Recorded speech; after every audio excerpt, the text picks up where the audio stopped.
ฝันแม่ทนทุกข์ทนทรมานเริ่มแต่ตั้งครรภ์จนฮอดวันกำเนิดเกิดมา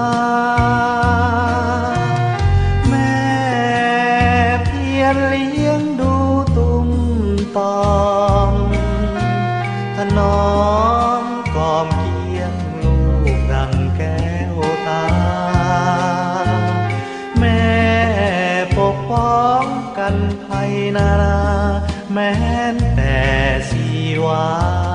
ยอมสละเพื่อลูกผูกพันบางที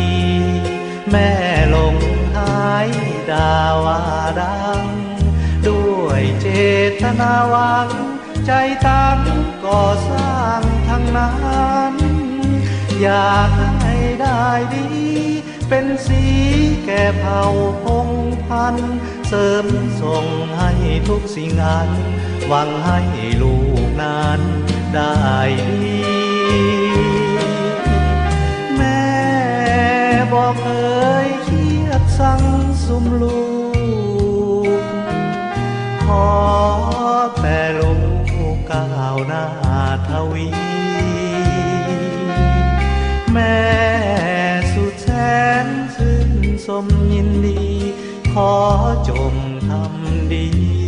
จงทำดีให้สะอาดบ้านเมือง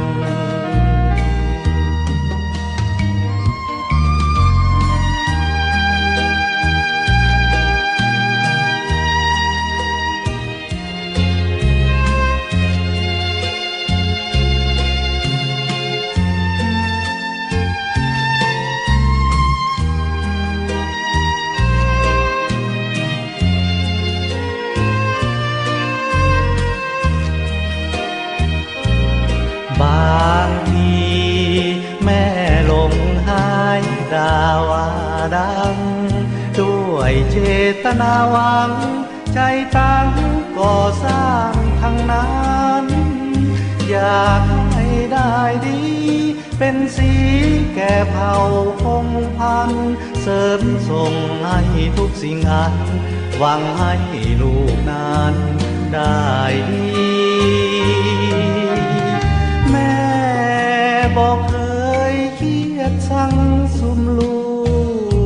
กขอแต่ลู